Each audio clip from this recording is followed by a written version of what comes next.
Doctor Satyendra Kumar Saini, Rajasthan शिक्षा महाविद्यालय की ओर से सभी को नमस्कार। आज के इस वीडियो में हम आपके सामने लेकर के आए हैं समावेशी विद्यालय का सृजन। इस विषय पर चर्चा करने से पूर्व हम ये देखते हैं कि समावेशी विद्यालय का क्या अर्थ है, या यूँ कहें कि समावेशी विद्यालय का सृजन विषय वस्तु को हमारे पाठ्यक्रम में क्यों रखा गया है। ये तो हम सब जानते ही हैं, किसी भी कार्य को करने से पूर्व हम उसके उद्देश्यों, उसकी आवश्यकता को अनुभूत करते हैं और उसी के आधार पर हम क्रिया व्यवहार करते हैं। जब तक हम किसी कार्य के करने के उद्देश्य को अच्छी प्रकार से नहीं समझ पाते हैं, तब तक हम कोई भी क्रिया व्यापार भलीभांति नहीं कर पाते। तो हमारे पाठ्यक्रम में समावेशी विद्यालय का सृजन क्यों रखा गया है, इसको समझना बहुत ही महत्वपूर्ण है। इसका अर्थ समझने से पूर्व मैं आपको ले जाता हूँ इसकी पृष्ठभूमि पर।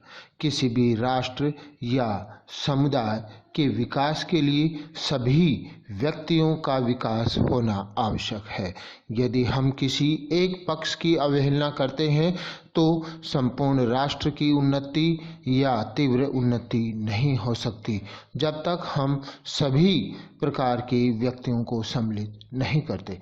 क्योंकि किसी भी राष्ट्र या समुदाय या परिवार में पाए जाने वाले व्यक्ति सभी एक समान नहीं होते, चाहे वो शारीरिक रूप से लें, सामाजिक दृष्टि से लें, सांस्कृतिक दृष्टि से लें, संवेगात्मक दृष्टि से लें या आर्थिक दृष्टि से लें। किसी भी दृष्टि पर से हम देखते हैं तो पाते हैं कि सभी व्यक्तियों में किसी न किसी प्रकार की भिन्नता पाई जाती है। यदि हम किसी एक प्रकार की भिन्नता वाले व्यक्ति को छोड़ देते हैं तो ये माना जाना चाहिए कि हम बहुत कुछ छोड़ रहे हैं और वो देश और राष्ट्र की उन्नति में सहायक नहीं बन पा रहे हैं। इस दृष्टि पर विचार करते हुए सभी के लिए शिक्षा की व्यवस्था की जानी चाहिए, ये विचार उत्पन्न हुआ और उससे निकल कर के आया समावेशी में हम किसको सम्मिलित करें, समावेशी विद्यालय में हम किन किन को शिक्षा दें। तो विद्यालय में अध्ययन करने वाले बालक सभी प्रकार की विविधताओं से युक्त होते हैं और उन विविधताओं को ध्यान में रख करके बालकों को मुख्य रूप से दो भागों में विभाजित किया जाता है, सामान्य बालक और विशिष्ट बालक। सामान्य बालक वो बालक होते हैं जो सभी दृष्टि से, चाहे सामाजिक, सांस्कृतिक, संवेगात्मक, बौद्धिक, शारीरिक दृष्टि से सामान्य होते हैं और वह अपनी क्रिया व्यापार अच्छी प्रकार से भली भांति कर पाते हैं। परंतु विशिष्ट बालकों में ये योग्यताएं या तो अधिक होती हैं या न्यून होती हैं। तो विशिष्ट बालकों को भी हम दो भागों में विभाजित कर सकते हैं, जिनमें एक सर्वसंपन्न होते हैं और प्रतिभाशाली होते हैं, दूसरी तरफ होते हैं असमर्थ बालक। जो असमर्थता उनमें पाई जाती है वह शारीरिक असमर्थता भी हो सकती है, मानसिक असमर्थता अर्थात अधिगम निर्योग्यता भी हो सकती है और वो पिछड़े बालक भी हो सकते हैं। इस दृष्टि से ये विशिष्ट बालक जो होते हैं वो भी अपना महत्वपूर्ण योगदान रखते हैं। तो सामान्य बालकों को शिक्षा दी जाती है और विशिष्ट बालकों को शिक्षा दी जाती है। क्या सभी को एक साथ शिक्षा दी जानी चाहिए या एक ही विद्यालय में अध्यापन कराया जाना चाहिए? ये बहुत ही विचारात्मक बिंदु हमारे सामने उत्पन्न होता है। ऐसी स्थिति में यदि हम संपूर्ण वर्ग, समुदाय या समाज या राष्ट्र को एक साथ लेकर के चलना चाहते हैं और सबका योगदान चाहते हैं तो सभी के लिए एक साथ एक विद्यालय में शिक्षा की व्यवस्था होनी चाहिए।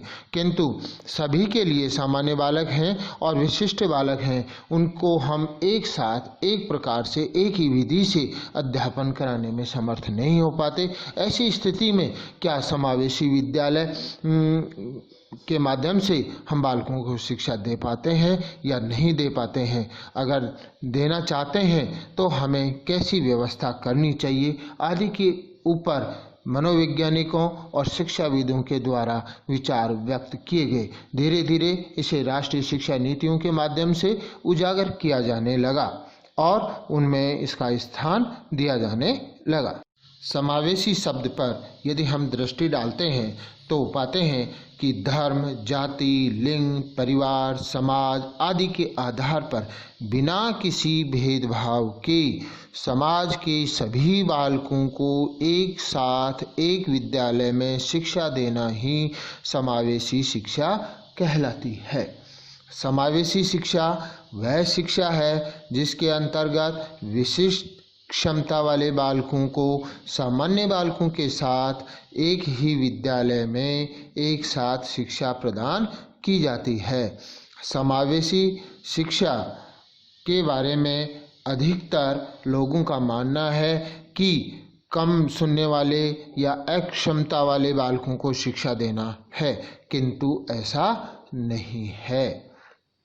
इसका सामान्य अर्थ या संकीर्ण अर्थ लोग ये ले लेते हैं, किंतु इसका विशिष्ट अर्थ या व्यापक अर्थ हम देखते हैं तो समाज के सभी बालकों को, चाहे वह विशिष्ट बुद्धि का है, चाहे वह सामान्य बुद्धि का है, या सामान्य बालक है या विशिष्ट बालक है, सभी को एक साथ शिक्षा दिया जाना ही समावेशी शिक्षा कहलाती है। समावेशी विद्यालय के उद्देश्य बालकों को आत्मनिर्भर व स्वावलंबी बनाना, विभिन्न कौशलों का ज्ञान कराना, बालकों का मानसिक संतुलन ठीक करना और विद्यालय में बालकों की अंतः क्षमता को बाहर निकालना। अब आते हैं हम समावेशी विद्यालय का सर्जन की विषय वस्तु पर। अपना प्रथम बिंदु है अक्षमता के ऐतिहासिक दृष्टिकोण। ऐतिहासिक दृष्टिकोण सामाजिक व सांस्कृतिक दृष्टि से सुविधा से वंचित बालकों के विषय में जब विचार आता है तो मनोवैज्ञानिक व शिक्षाविद ऐसे बालकों के विषय में विचार करते हुए कहते हैं कि सामाजिक रूप से अभावग्रस्त बच्चे वे हैं जिनका पालन पोषण न्यूनतम दृष्टि से किया जाता है और इनको संस्कृति से अलग रखा जाता है। ऐसा कह सकते हैं कि इन बच्चों की पहचान सामान्य रूप से गरीबी या अक्षमता से है। ये बच्चे महानगरों की गंदी बस्तियों में अधिक पाए जाते हैं या पिछड़े इलाकों में अधिक पाए जाते हैं। असमर्थता वाले बालकों का परिचय। विशिष्ट बालकों को विशेष सहायता की आवश्यकता होती है। ये बालक किसी न किसी प्रकार की अयोग्यता के शिकार होते हैं। प्राचीन सभ्यता पर यदि हम दृष्टि डालते हैं तो पाते हैं कि शारीरिक रूप से बाधित बालकों की हत्या भी कर दी जाती थी या उन्हें समाज एक बाधक तत्व के रूप में देखता था। ऐतिहासिक साक्ष्यों से स्पष्ट है कि किसी भी प्रकार की असमर्थता, चाहे वह शारीरिक, मानसिक, सामाजिक या आर्थिक अथवा शैक्षिक हो, उसे किसी भी समाज द्वारा स्वीकार नहीं किया जाता था। उदाहरणार्थ हम देख सकते हैं कि प्राचीन रोम में मानसिक मंदितों को लोग मजे के लिए अर्थात मनोरंजन के लिए अपने घरों में रखते थे।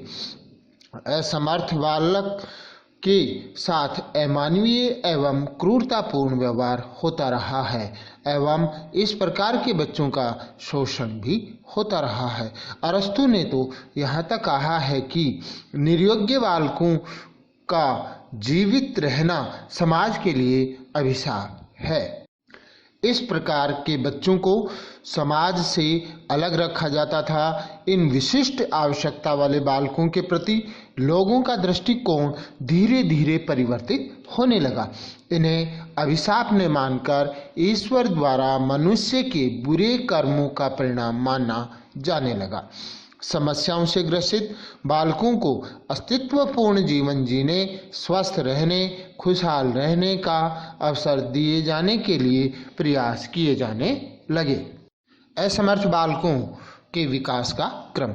इस प्रकार 16वीं शताब्दी से 18वीं शताब्दी में पुनर्जागरण की लहर आई, जिसमें बालकों के लिए स्वास्थ्य एवं शिक्षा से संबंधित सेवाओं पर ध्यान दिया जाने लगा। 18वीं शताब्दी के अंत में आते आते शिक्षाविदों के द्वारा विशिष्ट शिक्षा को महत्व दिया जाने लगा। असमर्थ बालकों के को अन्य बालकों के साथ साथ शिक्षा में समान स्थान दिया जाने लगा। प्रतिभाशाली बालक तो तीव्र बुद्धि के होते हैं, लेकिन असमर्थ बालकों की आवश्यकताओं की पूर्ति के लिए आवश्यक सुविधाएं नहीं दी जाती थी। 19वीं शताब्दी में अमेरिका तथा यूरोप में असमर्थ बालकों के लिए विशिष्ट अभियान चलाए जाने लगे। 19वीं शताब्दी से पहले अपंग बालकों को दयालुता के भाव से देखा जाता था और उन्हें शिक्षा से पृथक रखने के संकेत भी हमें देखने को मिलते हैं। भारतीय दृष्टिकोण। भारतीय ऐतिहासिक परिप्रेक्ष्य में पश्चिम से मिलते जुलते मिलते हैं। इन बालकों को अपमान एवं कष्ट सहने पड़ते थे।